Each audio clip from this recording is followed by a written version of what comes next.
Once all the mess got cleaned up, the owners came out to apologize for the hassle. We got our meals on the house and even some free bottles of their homemade sake. Wow! The bottle's not even open. I can smell this stuff. I bet it has one heck of a kick. Probably we should leave it for another time. Yokai getting drunk in the streets will garner the wrong kind of attention. Ah, fair point. We step out into the village proper. The streets are livelier now, but there's still enough space that we don't bump into anyone. It should be safe for me to walk around town, right? The kids are all at school, so... Oh, I think there's some crumbs stuck in my dress. I can feel them rolling down my back. Yuck. Anyway, I can help out. Anyway, I can help out. I don't think so, sorry. It's gonna take a full change of clothes to fix this. And I'm guessing you don't have a spare outfit on you. Sadly, no. Let's call it a day here then. We can try this again some other... Lo, do my hearers deceive me? Is this a plea of a young maiden in need of a new apparel? A voice calls out to us as we walk past a side alley. I jerk my head around to see, only to be greeted with a familiar face. Greetings, maidens, madams. I couldn't help but overhear your distress. I understand you are in need of a fresh outfit? Bonky, does this seem a little too convenient to you? Hardly the first strange thing to happen to us today. Oh, that's true. My horoscope did say to expect surprises at every turn. I thought that meant I do a lot of spooking, but this makes sense too. That said, are you okay, miss? It looks like you've took quite a bump to the head. Oh, that? Merely a birthmark. Don't pay it any heed. I think it's bleeding. It's a very stubborn birthmark. Look, do you want the dress or not? I mean, it'd be nice, but I don't think I can afford it. Business at the forge has been pretty slow lately. Oh, nonsense. I'm not going to charge you. Consider this an act of charity for a fellow lady in need. That explains why you work in a back alley. Quite you. Now, madam, if you will just follow me. Kogoro leads Kokosan down into the alleyway away from prying eyes. Just to be safe, I take out my position standing guard at the entrance. I'm glad these two idiots are cleaning up after themselves. It's their fault Kokosan got cake to begin with. I get that they want to help, and that's great. It's just a shame that they're so bad at it. They're taking the time on this, aren't they? I guess a lot of work goes into fitting a dress. Body measurements, trimming, fabrics, things like that. Kogoro's always had a better eye for clothes than me. I'm kind of curious what's happening back there, but I don't want to interrupt her or anything. Better to keep an eye out for any wannabe voyeurs. Like that old man up there, for example. He's been glancing in this direction for a while now. He looks like the type who peek over the fence at a hot spring. Definitely worth keeping an eye on. Hey you! The guy noticed me eyeing him and shuffles over to me with an uneven step. There's no way this grandpa could pose a threat to me, but I better keep it civil. Sorry sir, but my friend's getting changed back there. And no, I'm not going to take any bribes or for... You're him, aren't you? Excuse me? I stand my ground, but I can feel my knees quaking beneath me. The old man moves so close I can feel his breath on my neck. It's warm and reeks of booze. Oh god, does he know? Should I run? No, that's as good as confessing. Just don't react and maybe he'll change his mind. He's looking at me dead in the eye. It takes all my nerve to stare back without letting sweat pour down my face. The standoff only lasts a few seconds, but for me it feels like forever. Guess I was mistaken. Sorry about that, ma'am. Finally pulls away, lowering his head in a half-hearted apology. Only realized that I've been holding my breath when he gushes out of me in a heavy sigh. Thought that cross-dressing bastard was showing his head around these parts again. Can't believe that creep got so close to my son. Is that so? Don't you worry, little lady. That piece of shit's probably yokai food by now. And if he does come back, well, we beat the sickness right out of him. He walks away laughing to himself as he stabs his cane against the footpath.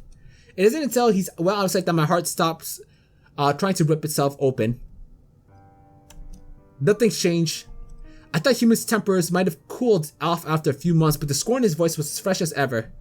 I'm lucky it was just one of the parents. The kids would have recognized me for sure. Shit, I'm still shaking. Why did this have to happen now? I'm just trying to have a nice day with a girl I like. Is that so much to ask? Okay, Bunky. Stay calm. Breathe. It's going to be okay. Keep your distance and you'll be fine. Remember what Kagero said it. You can't let them scare you out of being yourself. Hey, Bunky. Kokosa calls from behind me while I'm lost in thought. Looks like she didn't see any of that conversation. Just as well. There's no way I'll be able to explain to her now. Yeah? What is it? Well, I'm done changing, but... She's poking her head behind a wall, ready to hide away at any moment. Given her usual sense of energy, it's strange to see her this timid. Oh, excuse me. Oh, excuse me. What's up? You didn't get forced into anything skimpy, right? No, nothing like that. It's just, I don't know if I can pull this look off. Might have too much of an eggplant vibe. You'll be fine, Cog. I mean, that mysterious tailor woman seemed like she had good taste. I mean, what if she picked out for you? I'm sure it looks great. You promise you won't laugh? Cross my heart, hope to die, and so on. Koga-san nods, then dips behind the wall again. I hear her suck in a deep breath before she finally steps out into the open. Well, how is it? Wow. Note to self, remember to thank Kagura later. You're staring. It looks terrible, doesn't it? I'll go back and get changed real quick.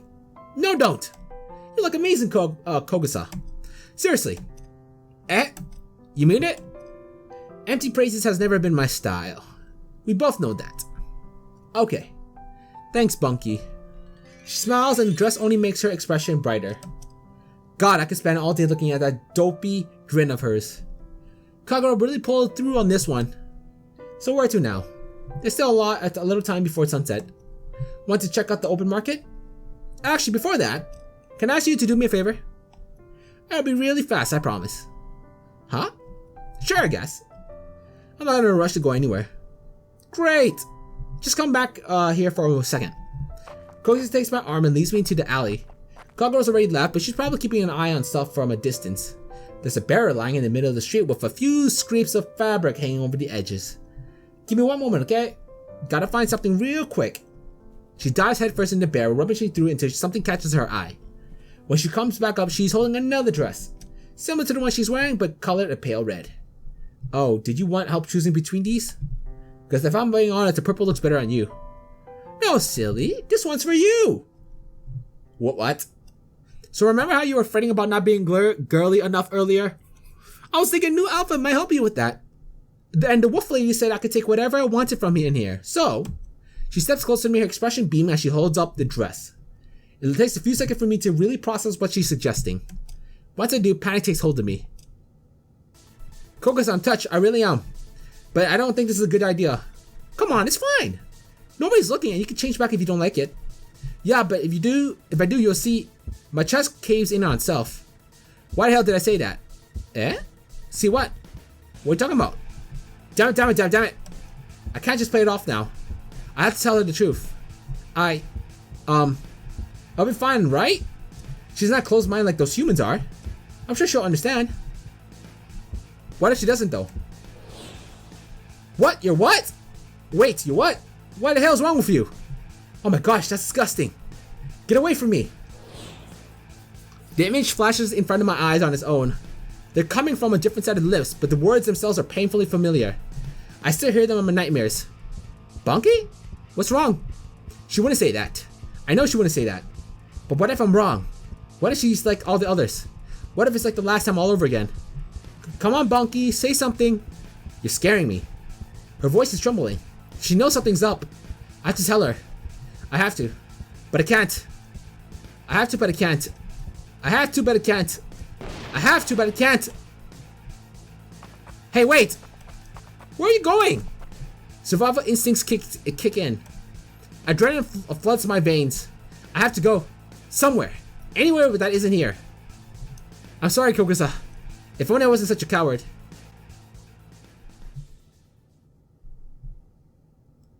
覚悟しろよ。